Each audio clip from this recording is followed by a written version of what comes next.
দাদা আদাব, ভালো আছেন? ওই মটর ভাজা আছে?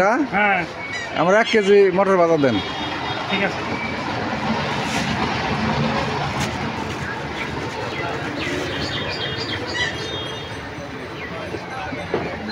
হ্যালো প্রিয় বন্ধু, দেখুন কত সুন্দর দোকান, দাদার বড় দোকান। এখানে সব রকমেরই বেহাতি পাওয়া যায়, মজা পাওয়া যায়। টুস, চানাচুর, তারপরে হলো আপনার বিভিন্ন নেমটি, বিস্কিট এসব পাওয়া যায়।